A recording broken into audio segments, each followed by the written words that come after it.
আল্লাহ রাব্বুল আলামিন তারপরে জানাইয়া দেন, যেই বান্দারা নিয়ামত পাইয়া নিয়ামতের শুকরিয়া আদায় করলো, নিয়ামতের শুকরিয়া আদায় করার পরে আমার মাওলা তাদের নিয়ামত বাড়াইয়া দিলেন।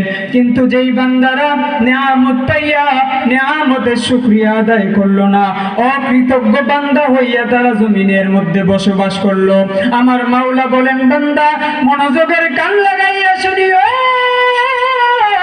ওই বান্দাগুলারে আমি মাওলা নিয়ামত গুলা যে আছে সেই নিয়ামতটা ছিনাইয়া নিব। আমি আল্লাহ শুধু নিয়ামত ছিনাইয়া ক্ষান্ত হব এমনটা নয়, তাদেরকে আমি মাওলা কঠিন কঠিন আযাবের মধ্যে গ্রেফতার করব। লাইন শাকারতুম লাযীদান্নাকুম ওয়া লাইন কাফারতুম ইন্না আযাবী লাশাদীদ।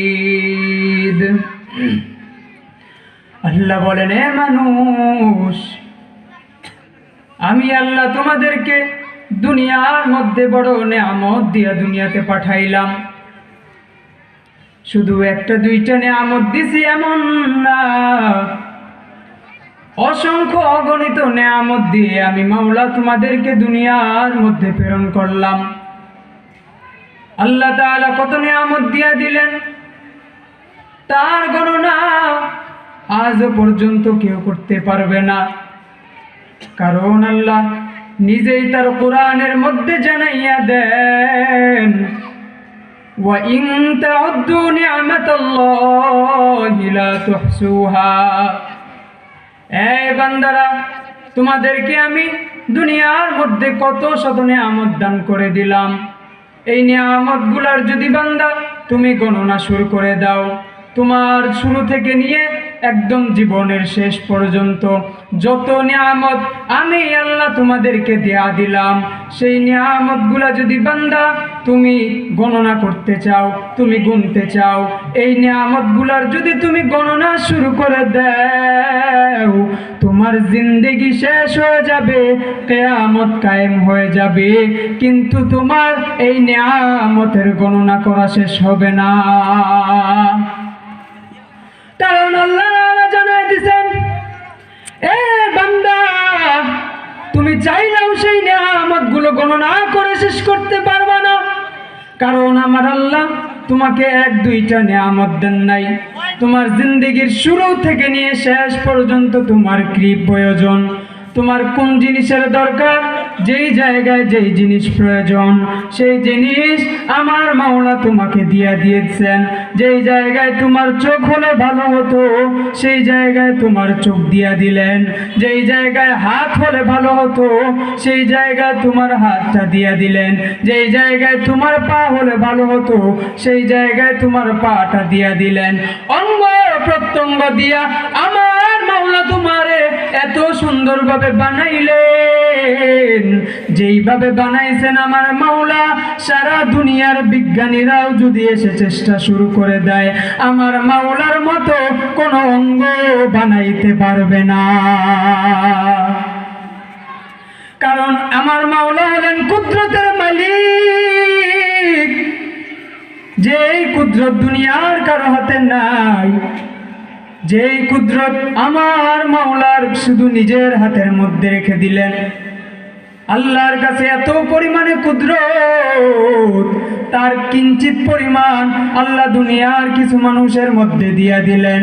তাদের মধ্যে দিয়ে দেওয়ার কারণে ও বান্দা দেখেন না, তারা দিন দিন কিছুদিন পর পর তারা নতুন নতুন জিনিস আবিষ্কার করে, যেইগুলা সাধারণ মানুষ দেখে বড় অবাক হয়ে যায়, যে একদম অবাক হয়ে যায় এই জিনিসগুলা দেখি।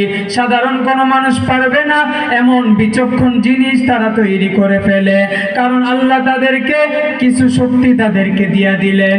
এই জন্য ওই বান্দারা এত পরিমাণে বুদ্ধিমান হয়ে গেল, এত সুন্দর সুন্দর জিনিস, বিচক্ষণ জিনিসগুলো বান্দা বানাইতে তারা সক্ষম হয়ে গেল।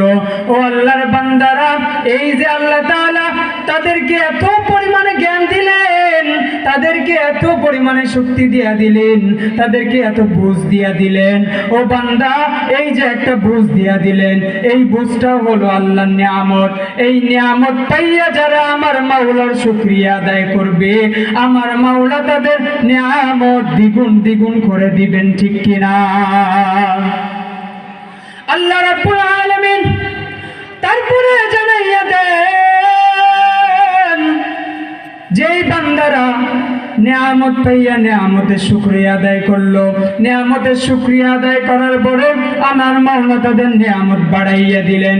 কিন্তু যেই বান্দারা নিয়ামত পাইয়া নিয়ামতের শুকরিয়া আদায় করলো না, অকৃতজ্ঞ বান্দা হইয়া তারা জমিনের মধ্যে বসবাস করলো, আমার মাওলা বলেন, বান্দা মনোযোগের কান লাগাইয়া শুনিও, ওই বান্দাগুলারে আমি মাওলা নিয়ামত গুলা যে আছে সেই নিয়ামতটা চিনাইয়া নিব। আমি আল্লাহ শুধু নিয়ামত চিনাইয়া ক্ষান্ত হব এমনটা নয়, তাদেরকে আমি মাওলা কঠিন কঠিন আযাবের মধ্যে গ্রেফতার করব। এই জন্য বান্দা সব সময় মাথায় রাখতে হবে, আল্লাহ তাআলা নিয়ামত দিবেন, আল্লাহ তাআলা নিয়ামত ছিনায় নিতে পারেন, কোনো ফ্যাক্টর না। আল্লাহ তাআলার কুদরতের অভাব নাই, আল্লাহ চাইলেই সকালের ধনীকে মাগরিবের সময় গরিব বানাইয়া দিতে পারেন। ওই যে বান্দা দেখো না, কত বান্দা টাকার গরম দেখায়, তারা আবার দেখো কিছুদিন পরে মানুষের কাছে এসে হাত পাতে, বলে কেন হাত পাতে? বলে ওই যে আমার মাওলা তাদেরকে ধন সম্পদ দিয়া দিলেন, কিন্তু তাদের এই যে কি একটা গরম, তাদের শরীরের কাছে দিয়েও যাওয়া যায় না, তাদের আশেপাশেও যাওয়া যায় না, তাদের এমন একটা চলাফেরা, তাদের দেখলে মনে হয় তারা জিন্দেগি ভর বাঁচবে, তারা কিয়ামত পর্যন্ত বাঁচবে, তাদের আর দুনিয়াতে মরণ হবে না। ওই যে ফেরাউন আছে, সেই ফেরাউনও কিন্তু মৃত্যুর দিকে ঝুঁকার জন্য চলে গেছিল, মৃত্যুর দিকে সে অবনত হয়ে গেছিল, কিন্তু সেও কিন্তু একবারও কিন্তু মুখ দিয়ে উচ্চারণ করে নেই আমি মরব না।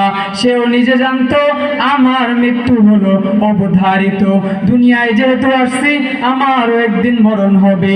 এই যুগের মধ্যে যেই বান্দাগুলা মৃত্যুর নিয়ে কোনো ভয় নাই, ওই বান্দাগুলো ফেরাউনের থেকে খারাপ, ঠিক কিনা?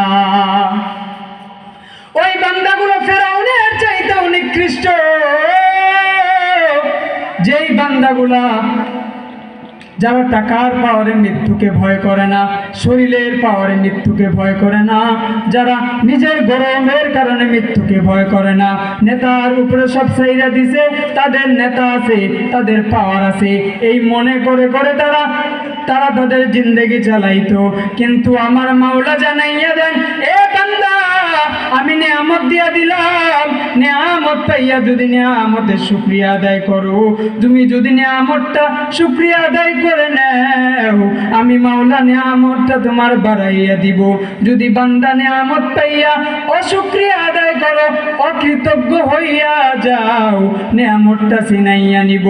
এই জন্য বান্দা আল্লাহ তোমার যত নিয়ামত দিয়া দিল, এই নিয়ামত গুলার প্রতি বান্দা একটু চিন্তা করে করে করে করে তোমার আল্লাহর কাছে শুকরিয়া আদায় করা লাগবে। যদি শুকরিয়া আদায় করো, বান্দা কপালটা বড় ভালো হয়ে যাবে। যদি শুকরিয়া আদায় না করো, অকৃতজ্ঞ হইয়া যাও, তাহলে বান্দা তোমার কপালটা বড় পড়ে যাবে, তোমার জাহান্নামী হওয়া ছাড়া কোনো উপায় থাকবে না। আল্লাহর জান্নাতে তো যাওয়া লাগবে। এই জান্নাতে যাওয়ার জন্য বান্দা তোমার শুকরগুজার বান্দা হয়ে তোমার জীবন যাপন করা লাগবে, তোমার অকৃতজ্ঞ বান্দা হলে চলবে না। যদি বান্দা শুকরিয়া আদায় করে তোমার জিন্দেগিটা চালাও, ও বান্দা জান্নাতের খাতায় তোমার নাম উঠবে, ঠিক কিনা? এই জন্য বান্দা আল্লাহ তোমারে যত নিয়ামত দিয়া দিল, সব নিয়ামতের শুকরিয়া আদায় করো, একটারও তুমি বান্দা বাদ রেখো না। কারণ আমার মাওলা তোমারে বড় নিয়ামত দিয়ে বানাইছেন, এমন নিয়ামত দিয়ে বানাইলো যেই নিয়ামত কোনো গরু ছাগল পায় নাই, যেই নিয়ামত কোনো পঙ্খী পায় নাই, যেই নিয়ামতগুলো কোনো কাক পায় নাই, কোনো অন্যান্য কোনো প্রাণী এই নিয়ামতগুলো পায় নাই, যেই নিয়ামতগুলো বান্দা তুমি মানুষ হইয়া পাইলা। দেখো বান্দা, তোমার হাত যে আছে, আল্লাহ তাআলা তোমাদেরকে হাত দিল, এই হাতগুলা দিয়া বান্দা তুমি খাবারের লোকমাটা নিচ থেকে উঠাইয়া তুমি সিনা বরাবর টান করিয়া বান্দা তুমি মুখে নাও, কোনো তোমার সমস্যা হয় না। কিন্তু ওই যে গরু ছাগলের দিকে দেখো, তারা কিন্তু নিজ হাতে তারা খাইতে পারে না, তাদের মাথাটা কিন্তু খাবারের সামনে ঝুঁকাইতে হয়। আল্লাহ বলে, না বান্দা, তোমার মাথা আমি আল্লাহর দরবারে সেজদা দেওয়ার জন্য বানাইয়া দিলাম। তুমি কোনোদিন খাবারের সামনে ঝুঁকবা না, তুমি গাছের সামনে ঝুঁকবা না, তুমি পাথরের সামনে ঝুঁকবা না, তুমি সূর্যের সামনে ঝুঁকবা না, তুমি বান্দা চাঁদের সামনে ঝুঁকবা না, তুমি ঝুঁকবা একমাত্র আমি মাওলার দরবারে, তুমি ঝুঁকবা একমাত্র মসজিদের মধ্যে যাইয়া আমি আল্লাহর কুদরতি পায়ে, তুমি অন্য কোনো জায়গায় তুমি ঝুঁকবা না। এই জন্য আমি মাওলা তোমার দুইটা হাত তোমারে দিয়া দিলাম। আল্লাহ তাআলা কত নিয়ামত দিয়া তোমারে দুনিয়ার মধ্যে পাঠাইয়া দিল, তোমার শরীরের মধ্যে বড় একটা শক্তি দান করে দিল, যেই শক্তির কারণে বান্দা তুমি হাঁটতে পারো। একটা সময় তুমি তোমার নিজের দিকে তাকাও, আবার তুমি তোমার নিজের দিকে তাকানোর পরে তোমার যে দাদা আছে, তোমার যেই জেঠো আছে, তাদের দিকেও বান্দা তাকাও। তারাও কিন্তু এমন একটা সময় ছিল, তারাও কিন্তু তাদের শরীরের শক্তি দিয়ে হাঁটতো, তাদের কোনো সমস্যা ছিল না। কিন্তু এমন এখন একটা সময় আসলো, তাদের লাঠি ছাড়া চলে না, লাঠি ছাড়া তারা হাঁটতে পারে না, সেই লাঠির উপরে ভর করে তাদের চলা লাগে, তারা নিজের গায়ের বলে আর চলতে পারে না। তোমারও কিন্তু বান্দা এমন একদিন সময় আসবে, যেই সময়ের মধ্যে বান্দা তুমি আর ঠিক মতো চলতে পারবা না, তোমারও কিন্তু বান্দা তোমার দাদা জেঠার মতো সবাই চলে আসবে। এই জন্য বান্দা, তোমার যেই শক্তিটা আছে, এই শক্তি থাকার মধ্যে তুমি তোমার মাওলার দরবারে শুকরিয়া আদায় করো, তুমি তোমার মাওলার দরবারে শুকরিয়া আদায় করে নাও, অকৃতজ্ঞ হয়ো না। ও বান্দা, এই শুকরিয়া আদায় যদি করতে পারো, আল্লাহ তোমারে জান্নাতি বান্দাদের খাতায় নাম লিখে দিবে।